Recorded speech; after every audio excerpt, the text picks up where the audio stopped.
করতে করতে ডিসলাইয়ের কাঁটি শেষ হয়ে গেছে, তোমাদের ছোটো মামু গিয়ে আনলে তারপরে আমার চুলো জ্বালাবো। চুলো নিমে এখন আছে, তা সেই ফাঁকে আমি কমেন্ট কোনো পড়ে নিই।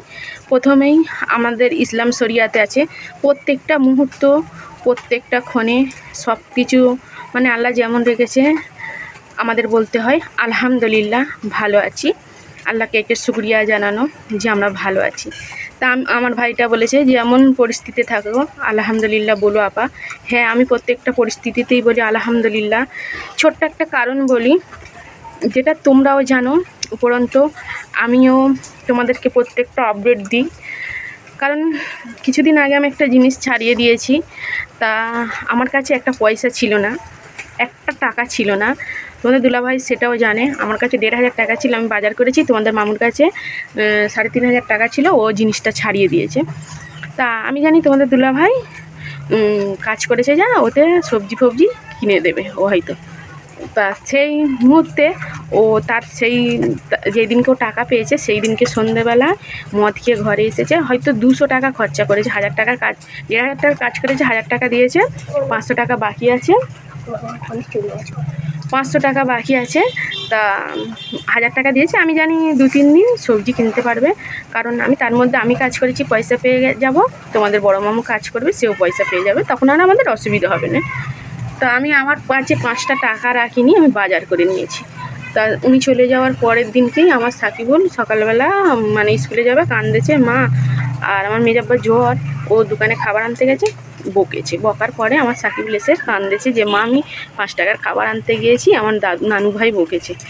তা আমার ছেলেরা 5 টাকা বলো 2 টাকা বলো আমাকে না বলা পায় কেউ হাত দেয়নি বা কোনো দোকানে বাকি করেনি।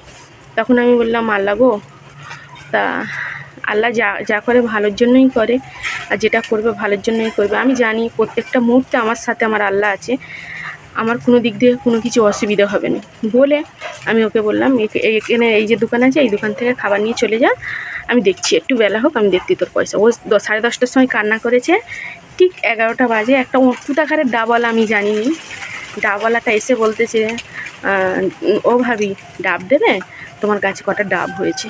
তখন আমি বললাম হ্যাঁ। এই সময় মনে মনে করছি এই সময় তো পয়সার টান, মানে 3 দিন আমাকে যে কোনো ফিকিরে চালাতে হবে। তা 3 দিন আমরা না হলে ভাত তরকারি যা বাজার আছে খাবো, কিন্তু তোমার ছোটো মামুটা একটু খাবার খেতে পছন্দ করে, তা ওর জন্য আমাকে বিক্রি করতেই হবে। তখন আমি বললাম হ্যাঁ। তো সেই দিনকে আমাকে 300 টাকা আমার ডাব বিক্রি হয়েছে, মানে 1 ঘন্টার ভেতরে আল্লাহ ঠিক আমাকে যে কোনো ফিকিরে জোগাড় করে দিয়েছে। সেই জন্য আমি প্রত্যেকটা ফোনে প্রত্যেকটা মুহূর্তে বলি সব কাজেই আলহামদুলিল্লাহ, আল্লাহ আমাদের যা রেখেছে আলহামদুলিল্লাহ, আমরা অনেক ভালো আছি, শান্তিতে আছি। তা আমি হাজারো শুকরিয়া আল্লাহর কাছে জানাই, আল্লাহ আমাকে যেমন রেখেছে আমি ভালো আছি আলহামদুলিল্লাহ। তা চলো এবার কমেন্টগুলো পড়ি। আমার ভাই কমেন্ট করেছে কান্না করলে কি বুকটা হালকা হয় আপা? হ্যাঁ, অনেক হালকা হয়। তা এই প্রশ্নের উত্তরটা দেবে আপা? হ্যাঁ, আমি তোমার প্রত্যেকটা কমেন্টের উত্তর দেওয়ার চেষ্টা করি, তোমার কেন সবারই আমি প্রশ্নের উত্তরটা দিচ্ছি। আমার কান্না করলে আমার বুকের মধ্যে হালকা হয়।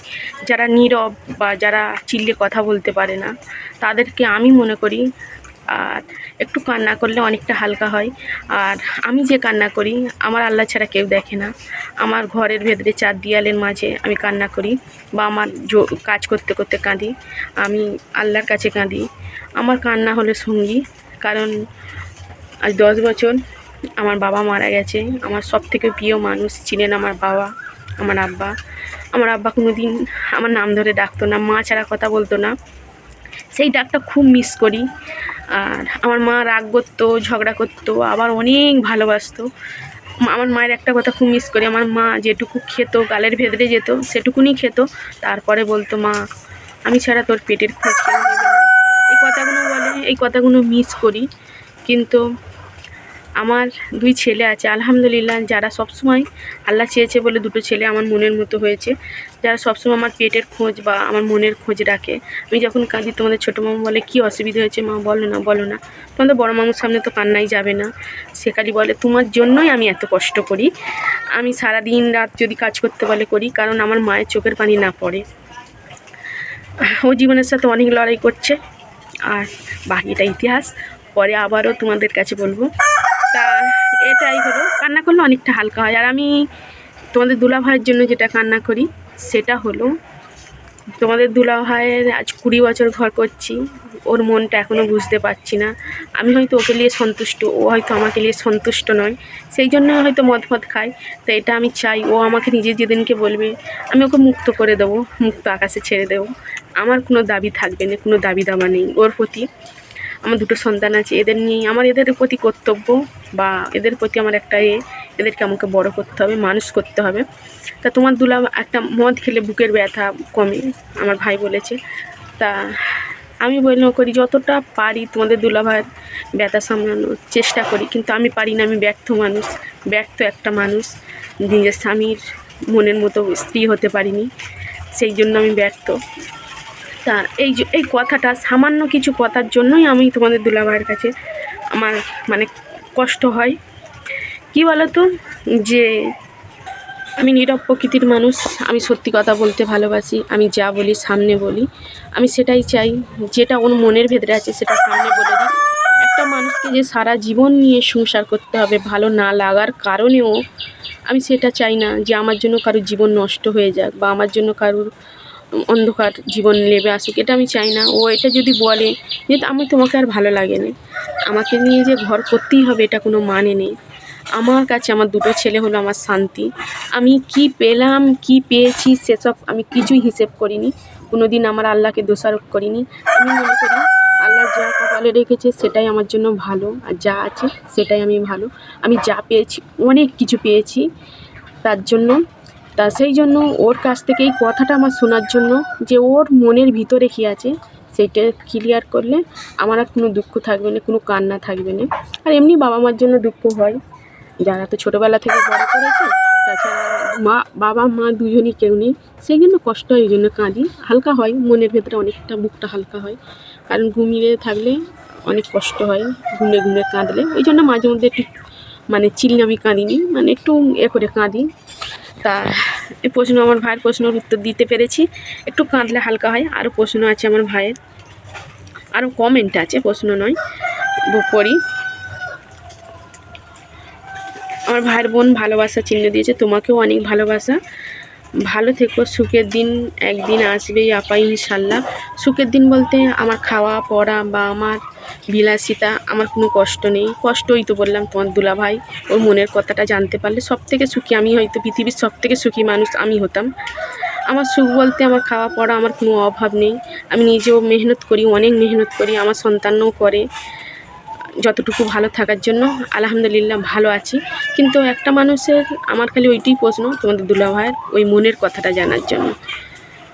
সুখ তো আমাকে আল্লাহ দিয়েইছে, আর তোমাদের মতো কিছু ভাই বোন আছে যাদের কাছে আমার মনের কথা বলে অনেক শান্তি পাই। আমার ভাইয়েরা আছে, তাদের কাছে বলতে পারি না, কারণ তারাও কষ্ট পাবে, হয়তো তারা ঘুরে দাঁড়াবে। তোমাদের ঘুরে দাঁড়াবার হলেও এখানে এসে তোমাদের দুলাভাইয়ের ওপরে ঘুরে দাঁড়াতে পারবে না, কিন্তু আমার ঘরের কাছে যে ভাইগুলো আছে সেগুলো তোমাদের দুলাভাইয়ের ওপরে ঘুরে দাঁড়াতে পারে। আর আমি স্ত্রী হিসেবে সহ্য করতে পারবো না, সেই জন্যই হয়তো আমি ওদের কাছে বলতে পারি না। মন খারাপ করো না আপু, এটা হলো মৌ কিয়েসান, মানে আমার মৌ বোন বলেছে। মন খারাপ নয়, মাঝে মধ্যে মন খারাপ হয়, যাকে সব কিছু উজাড় করে ভালোবাসলাম সে যদি না আমার মনের কথা বোঝে। আমার ভাই বলেছে প্রথম লাইক আপা, আসসালামু আলাইকুম। ওয়ালাইকুম আসসালাম, আলহামদুলিল্লাহ। ভাই তোমরা কেমন আছো কমেন্ট বক্সে জানাবে, আর প্রথম লাইক দেওয়ার জন্য অনেক ভালোবাসা। কালকের কমেন্ট পড়তে পড়তে আমার ছেলে উঠে পড়লো, সে কাজে চলে যাবে।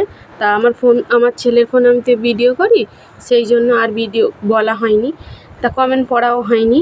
তা আজকের কমেন্টটা পড়ে দিই যে কটা বাকি আছে। তা আমার ভাইয়ের কমেন্টগুলো আমার খুব ভালো লাগে, তা সেই জন্য ভাইয়ের কমেন্টগুলোই পড়ি। ভাই বলেছে মনে আর মায়া না থাকলে প্রাণ থাকে না, শুধু দেহ থাকে, সুতরাং কেঁদো না পা, কান্না পাই কিছু করার নেই। তা আমার ভাইয়ের কমেন্ট শেষ হয়ে গেল। তা একজন কমেন্ট করেছে, তার উত্তরটা না দিলে আমারও মানে খারাপ লাগবে, হয়তো তারও খারাপ লাগবে, তা সেই জন্য কমেন্টটা দিই, পড়ি। একজন কমেন্ট করেছে দুলাভাইকে এনকাউন্টার করতে হবে। তা জিয়া ভাই টিভি, তা জিয়া ভাই, হয়তো তুমি ইনকাউন্টারের মানে বোঝো না, সেই জন্য এই কথাটা বললে। ইনকাউন্টার করে দিতে হবে। ইনকাউন্টার মানে আমার স্বামীকে মেরে ফেলে দেওয়ার কথা বলছো। এতটাই আমাদের অশান্তি হয়নি যে ওই মানুষটাকে আমি মেরে ফেলবো। আর ওকে মেরে ফেলার কোনো আমার নেই, কারণ ও আমার ভালোবাসা, ও আমার স্বামী এবং ও আমার সব কিছু। ও যদি ভালো পথে থাকে, গোটা পৃথিবীর উল্টে আমি ওর পাশে দাঁড়াবো, কারণ ওকে আমি খুব ভালোবাসি। বা ও আর এই যে দুটো সন্তান দেখতে পাচ্ছ, যারা আমাকে খুব ভালোবাসে এবং আমাকে শ্রদ্ধা করে, যাদের জন্য আজ বেঁচে থাকার আশা, তারা হলো ওই মানুষটার সন্তান। ওই মানে ও এখন এমন ছিল, তখন কিন্তু এমন ছিল না। আর ওই মানুষটার সন্তান, ওর কাছে আমি অনেক ঋণী, যে ঋণ কোনো দিন শোধ করতে পারবো না, আমি শোধ করতে চাই নাও। মানুষের ঋণ শোধ করা যায় না। তা এই কথাটা বলার মানে, আমার স্বামী পরকিয়া করে না যে অন্য মেয়ের সাথে লটর পটর করতেছে, তাহলে এই কথাটা বলা উচিত যায়। কিন্তু ও একটু নেশা করে, সেই জন্য আমি কমেন্ট করি। আর কমেন্ট বলি ভিডিওর মাধ্যমে। আর কমেন্ট করা শেখো আমার ভাইয়ের থেকে। যে কমেন্ট করে, মনে হয় আমার ভাই যখন কমেন্ট করে, মনে হয় আমার ভাই, আমার মায়ের পেটের ভাই আছে। আমি ওই জন্যই বিশেষ করে বলি। আর এইভাবে কমেন্ট করলে আমার তো খারাপ লাগলো। তা সুতরাং আর এইভাবে কমেন্ট করো না। ও আমার প্রাণ, সব কিছু। ও আজ গেছে, হয়তো গেছে, সপ্তাহ তিনেক পরে চলে আসবে। যদিও না আসে, হয়তো দূর থেকে হবে, কিন্তু ও যেখানে থাক, ভালো থাক, সুস্থ থাক। মরার কথা তো, মেরে ফেলার কথা তো আমি জীবনে মুখে আনিনি, মনেও আনিনি। কারণ আমার সন্তানের বাবা ও হ্যাঁ, বাবার পরিচয় সব জায়গায় দরকার। আর ও হলো ওদের বাবা। তা আমিও যদি কমেন্ট পড়া যদি ভুলভাল বলে থাকি, সবাই মাফ করে দিও, ক্ষমা করে দিও। সবাই ভালো থেকো, সুস্থ থেকো, আমাদের জন্য দোয়া করো। এখনও ঘরে আসেনি, আমি শুনলাম না কেউ বম্বে গেছে হয়তো সপ্তাহ দুয়েকের জন্য, আবার চলে আসবে। হয়তো কষ্ট হয়েছে, ভুল করবো, কোনো দিন ভুল স্বীকার করে না, এটা আমি জানি। তো ওর মিনিমাম ভুল স্বীকার করার মতন একটা ক্ষমতা নেই, সেই জন্য ভুল স্বীকার করতে চায় না। তা আজকের সবাই এই পর্যন্ত। কারো প্রশ্ন থাকলে বলো। আর আল্লাহ হাফেজ।